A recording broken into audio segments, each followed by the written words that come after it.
A man spends the better part of his life building a shield around his children, hoping they never have to feel the sharp edges of the real world. But sometimes, that very shield becomes a wall that hides their true character until it is almost too late. I spent 20 years believing that love meant absorbing every blow so my son and daughter could fly straight, but I only succeeded in teaching them how to look down on the man holding the shield. When the fever finally broke on a quiet Tuesday morning last July, I saw the truth through the clear eyes of a man who had nearly lost everything, and I realized that blood doesn't make you a father. Showing up does. Welcome to Dad's Pure Revenge. If you believe that respect is earned through loyalty and that a father's devotion should never be taken for granted, take a second to hit that like button, subscribe to the channel, and drop a comment below, letting me know where you are listening from today. I read every single one of your stories, and your support means the world to this community. To understand how a family fractures, you have to look at the quiet moments, the small things that build up over years. My brother, Thomas, passed away 6 years ago from an unexpected heart attack, leaving behind his 13-year-old boy, Julian. Thomas didn't leave a massive bank account or a sprawling piece of real estate in our quiet suburb outside of Portland, Oregon. What he did leave was a legacy of quiet decency. I remember the day after the funeral, Julian was sitting on my back porch steps on a muggy afternoon. He didn't cry loud or make a scene. He just saw that I was struggling to haul the heavy green yard waste bins down to the curb of Maplewood Drive. Without a single word, he stood up, wiped his hands on his jeans, took the handles from my grip, and rolled them down the driveway. He was just a boy, but he understood the silent language of carrying a burden.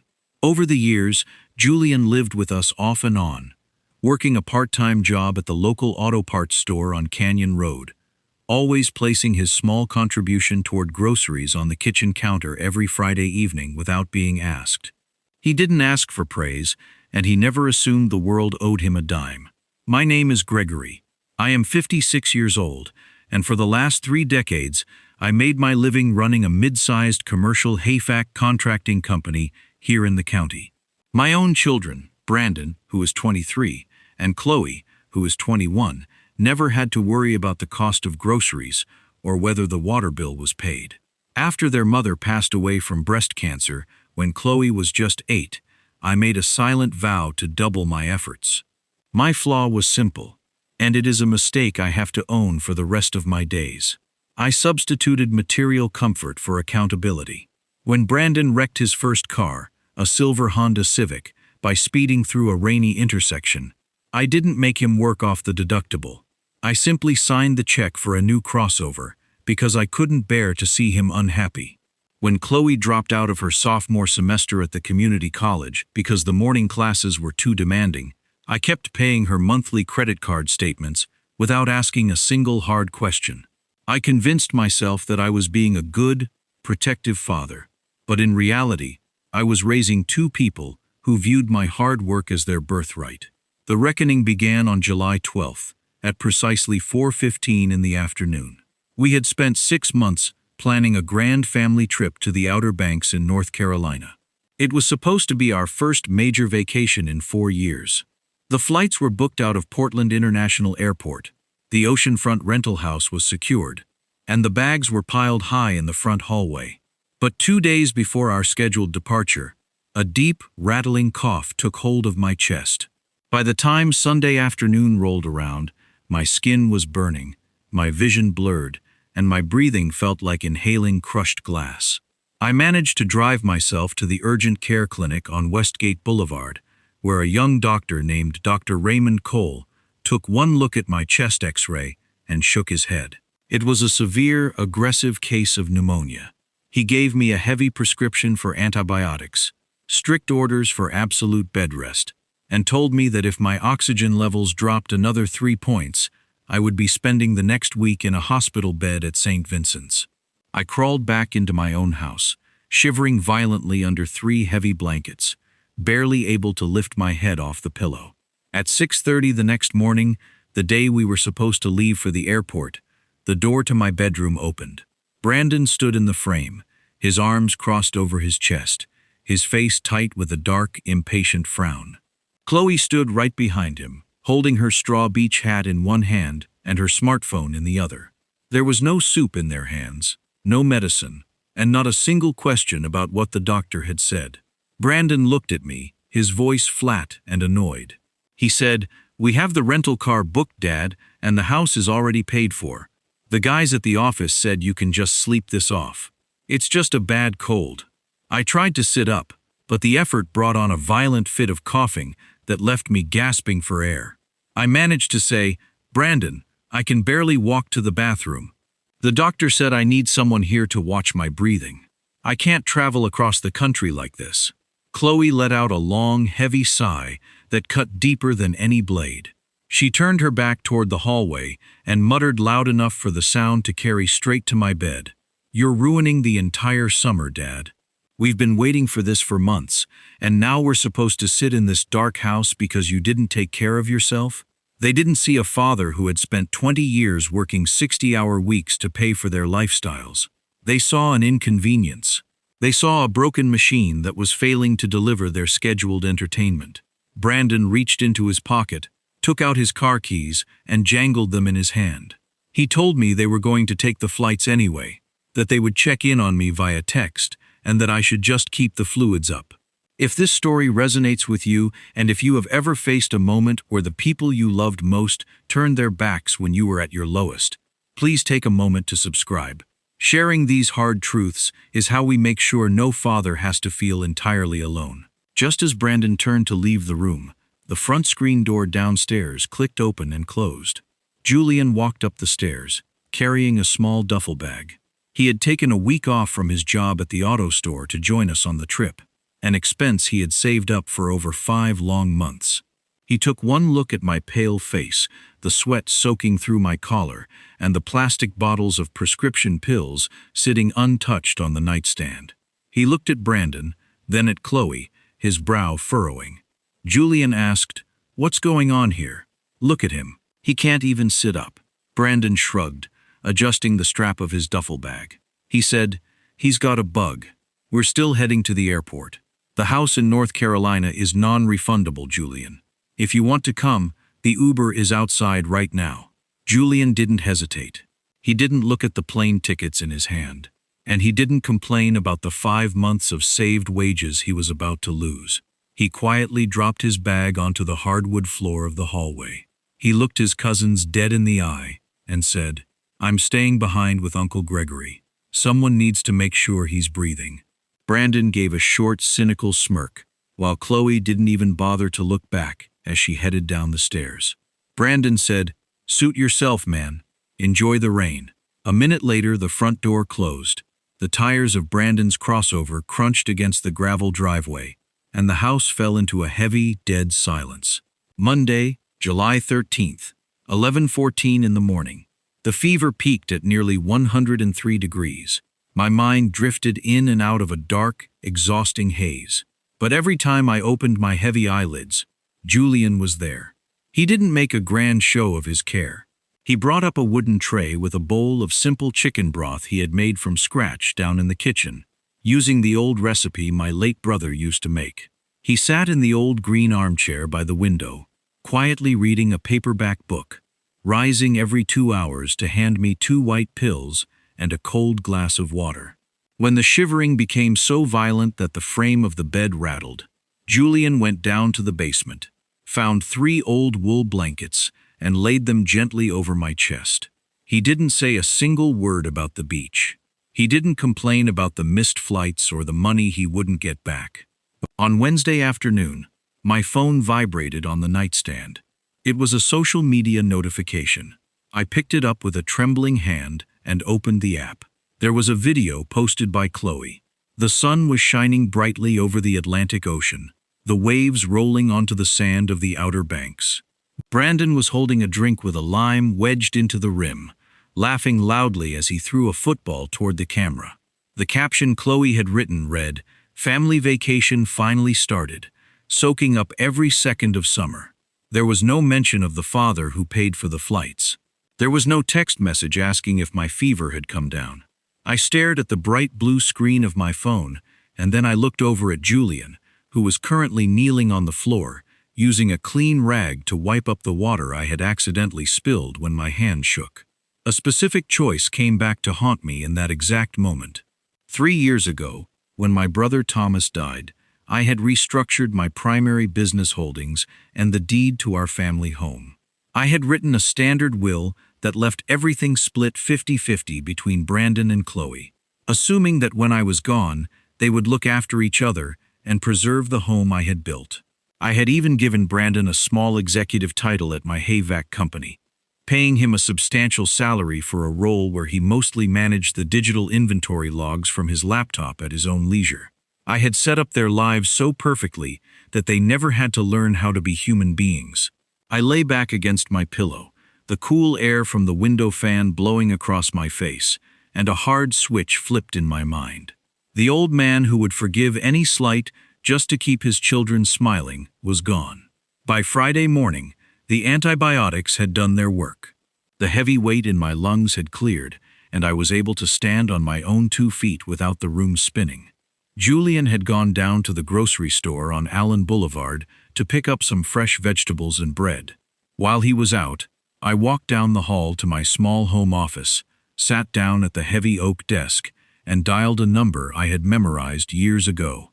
Mr. Sterling, our family estate attorney who had handled my business affairs for 25 years, answered on the 3rd ring. His voice was deep and steady, the voice of an old friend. I said, "Derek, I need you to come to the house on Monday morning. Bring the trust documents, the business succession paperwork for the contracting company, and the deed to the Maplewood property. We need to make some significant changes, and we need to do it before my children return from North Carolina." Derek paused on the line, the sound of papers rustling in his office. He asked, "Gregory, is everything all right? Are you sure about this?" I looked out the window at the sunny driveway, completely clear of Brandon's car. I said, "I've never been more certain of anything in my life, Derek. I'll see you at 10 o'clock on Monday. If you are glad to see a father finally standing up for himself and refusing to let his hard work be disrespected, please take a brief moment to hit that subscribe button. It helps ensure stories like this reach the people who need to hear them." Over the weekend, the missed calls on my children's end were non-existent. Chloe sent one single text on Saturday night that read, "Lost my sunglasses in the ocean. Can you transfer $50 to my account?" I didn't reply. I left the message sitting there, a small blue bubble on the screen. The countdown had begun. They were scheduled to fly back into Portland on Monday afternoon and arrive at the house by 3 o'clock. Monday, July 20th, 2:45 in the afternoon. The air inside the house was perfectly cool. I had spent the morning working with Derek Sterling at the dining room table. The documents were laid out in neat, white rows across the polished wood. Julian was sitting in the living room, completely unaware of what had transpired over the last 3 days. He was just putting his boots on, preparing to head back to his shift at the auto parts store. At exactly 3:12, a heavy yellow taxi pulled up to the curb of Maplewood Drive. Brandon and Chloe climbed out of the back seat, their skin deep red from the southern sun, carrying their large suitcases up the concrete steps. They unlocked the front door with their keys, laughing loudly about a joke from the flight, and tossed their bags into the entry hallway. They walked into the dining room, expecting to find an old, fragile man resting under a blanket, perhaps waiting to apologize for causing an inconvenience 2 weeks prior. Instead, they found me sitting upright at the head of the table, dressed in a sharp, button-down shirt, with Derek Sterling sitting to my right, his gold pen balanced between his fingers. Brandon stopped in his tracks, his smile fading as he saw the legal papers. He asked, "Dad, what's going on? Who's this?" I didn't raise my voice. I didn't scream, and I didn't let the anger show in my eyes. Composure was the only tool I needed. I said, "Brandon, Chloe, please sit down. We have some family business to discuss." Chloe rolled her eyes, dropping her beach bag onto one of the dining chairs. She said, "Dad, we just got off a 6-hour flight. Can we do this later? I'm exhausted." Derek Sterling cleared his throat, his face completely expressionless as he looked over his glasses. He said, "Miss Watson, I suggest you take a seat. This concerns your future residency and financial standing. Brandon's eyes flicked from the documents to me, a sudden look of unease washing over his face. He sat down slowly, his knuckles turning slightly white against the edge of the table. Chloe followed suit, her arms crossed tight, her foot tapping impatiently against the rug. I looked at both of them, seeing the people I had created through years of unearned indulgence.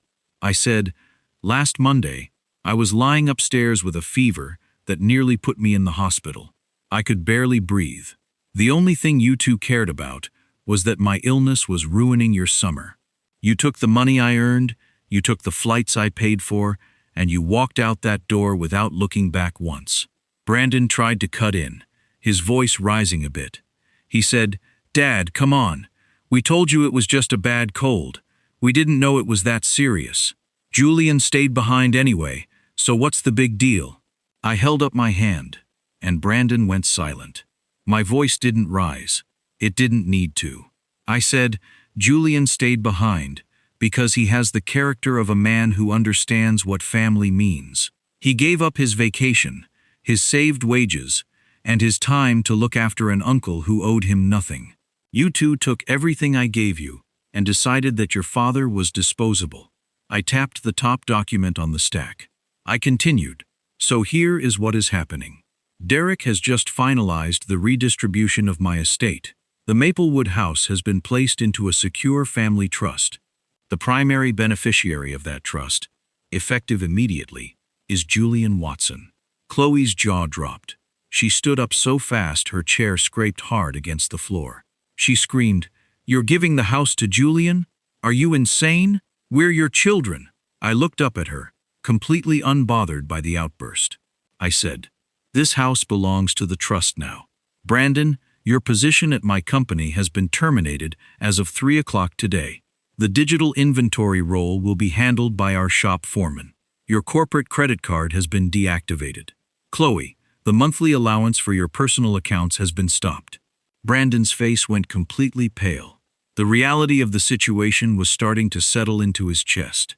He looked at Derek, then back to me, his voice trembling now. He asked, "Dad, you can't do this.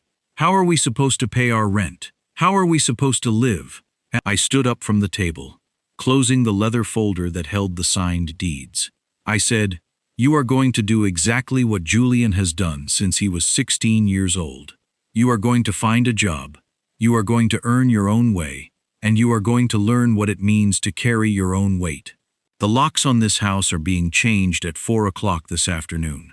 Your things are already packed in the suitcases you left in the hallway. You have 45 minutes to find a place to stay." Brandon didn't yell. The cold clarity in the room had drained all the fight out of him. He looked down at the table, his shoulders slumping as he realized the safety net had been completely cut away. Chloe began to cry, but it wasn't the tears of a grieving daughter. It was the bitter, angry realization that the endless stream of comfort had dried up for good. They gathered their bags from the hallway, the heavy front door clicking shut behind them for the final time. There was no grand apology, no sudden breakthrough of remorse. They walked down the steps of Maplewood Drive as two adults who finally had to face the cold air of the real world. When the house fell quiet again, Julian walked out of the living room, his face completely bewildered. He looked at the paperwork, then at me. He said, "Uncle Gregory, I didn't do any of that for money. I didn't want anything from you." I walked over, placed a hand on my nephew's shoulder, and looked at the young man who had saved my life in more ways than one. I said, "I know you didn't, Julian. That's exactly why it belongs to you." The peace that settled over the house that evening didn't come from a happy family reunion or a warm circle of forgiveness. It came from the unbothered clarity of a father who had finally done his job correctly. I had stopped protecting my children from the consequences of their own coldness, and in doing so, I had finally given them the only gift that truly mattered: accountability. Thank you for listening to this story on Dad's Pure Revenge. If this narrative reminded you of the value of showing up for the people who care for you, please take a moment to like the video, subscribe to the channel, and share your thoughts in the comments below. Knowing your own worth and setting firm boundaries is the greatest lesson a father can ever teach. Stay strong, look after the ones who look after you, and I will see you in the next story.